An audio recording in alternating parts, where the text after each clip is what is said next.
Alright, so welcome back to AP Workshop. So what we're doing today is we're going to show people, because we've had quite a few requests about this, we're going to show people how to take the tank off a Gen 1 RSV or a Gen 1 Tuono. So we'll do like a little run of like Gen 1 Tuono, sort of Gen 2 stuff, because it's all slightly differently than maybe RSV 4 stuff, because we've had quite a few requests from people asking how to do these little how-to videos and how to do that kind of stuff. So Angelo and I are going to film a Gen 1 tank removal, okay?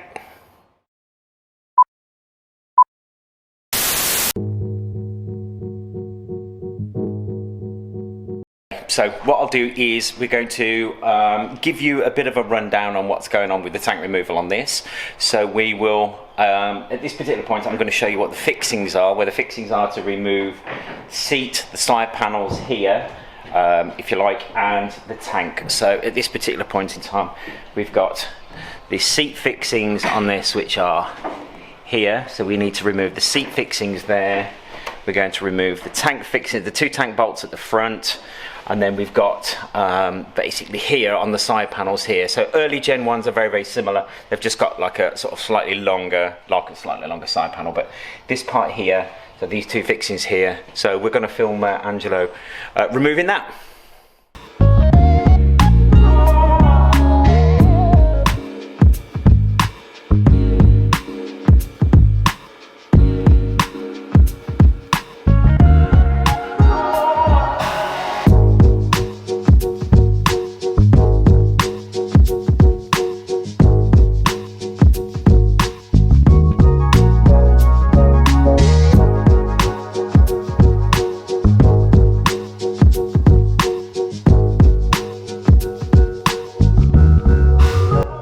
Now we've got two 8mm bolts at the front of the tank. Some people may have some like M5 Allen keys, some people have had them changed in the past, but we've got to make sure that they come all the way out.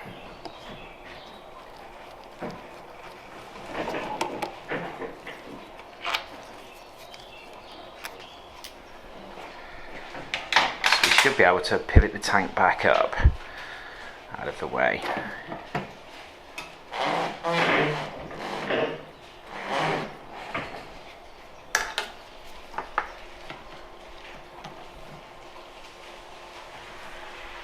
Okay, cool.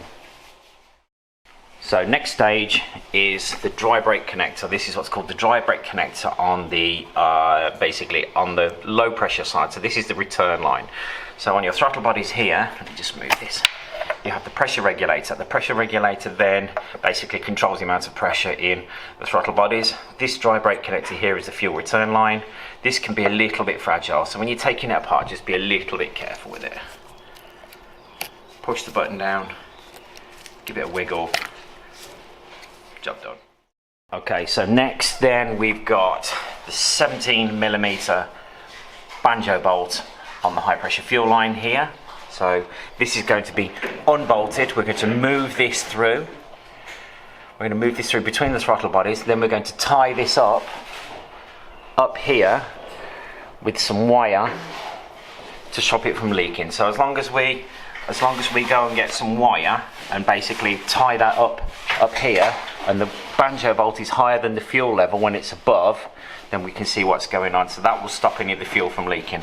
I've seen a lot of people kind of pulling the bars from here and it just makes an awful mess and you spill fuel everywhere. But what Angelo's doing is basically just fitting a little bit of wire in there. Look, just a bit of old scrap wire that we've got, just so when it pulls this through, we've just got something to hang it from. So where we go. It does make, you will spill a little bit of fuel, but nothing too dramatic. Just got to be a little bit sharp about how you do it.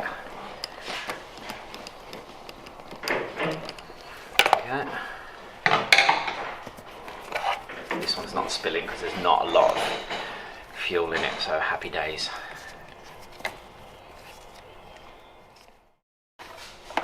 That's it, pull it through, hook it round, and as long as you've got that banjo bolt higher than the fuel level in the tank,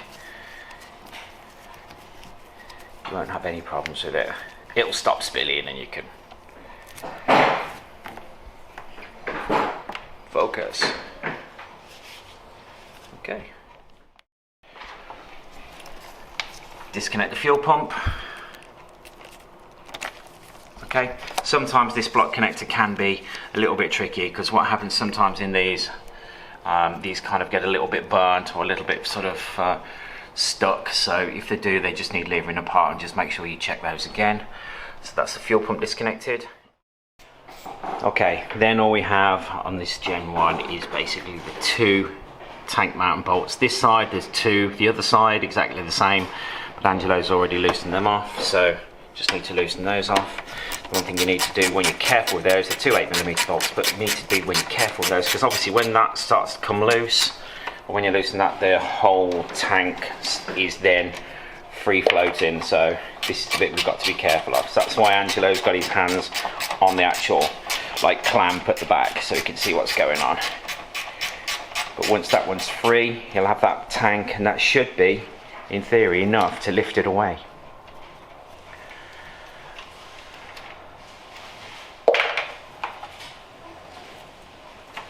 That's it. Remember to tuck the wiring through. See why he's still got his hand on the tank there, just to kind of steady it while it's away. Yep. Tank removal. Tank removal 101. Try not to hold it up too tall like that, because if you've got lots of fuel in it, what you'll find is that the tank will sort of leak around the back, around here, which isn't any good for you. Okay, so what we'll show you when we've done this is that's exactly where you'd get to spark plugs. So you could get to spark plugs here if you wanted to. No drama. Simple maintenance things along those lines. You can also get your sort of your air filter off, your air filter out if you wanted to change your air filter. Those 2 spark plugs can be a little bit tricky, but if you've got a universal joint in 3/8, you can actually get away with that. And if Angelo could just turn this tank round for us, at the bottom here, just lift it up, because we know this has got no fuel in it, so if you just lift this up here, but you have a look here, these are 7mm screws that actually hold the fuel pump in. If you wanted to service your fuel pump, change the fuel filters and the base gaskets, that would be where you would obviously take this out. Snox is going to show you what we've got here, so bear with us for a moment. Welcome to Snox's little part of AP Workshops. Just a quick one while you've got the fuel tank off the bike and we're investigating potential problems or refreshing parts within the fuel pump area. It's always worth just checking and replacing firstly the fuel pump base gasket. These can perish over time and it's really worth doing. Also the fuel filter is another one that would be really good to replace while you're doing this. Just make sure while you're doing this the directional arrow follows exactly what you're replacing. These and everything else is all available on the website, or if you want to give us a call at the workshop, we're more than happy to help out. Thank you. Hope you enjoyed that. I hope that made a little bit of sense. That was Gen 1 RSV Tuono tank removal. So I hope that helps you guys that have asked for it. If there's any questions that you've got and you want to get in touch with us, no problems. You can get in touch with us at the office, no dramas. You can call us on the phone. You can email us. That's sales@apworkshops.co.uk. You can get in touch with us via Messenger, via the forums, via Facebook pages. If there's anything we can do for you, get in touch. Have a quick look at the rest of the videos on this channel if you would do. So give us a like, give us a subscribe. I just want to say a quick thank you very much to Amber, who's doing our videos just lately. I don't know if you've noticed, but they're changing and we're kind of trying to up our game a little bit. So big thanks to Angelo. Big thanks to Snox, who's on the phone over there. He's a little bit busy, and a big thanks to you guys as well. Thank you very much. I really appreciate it. Take care. Talk to you soon.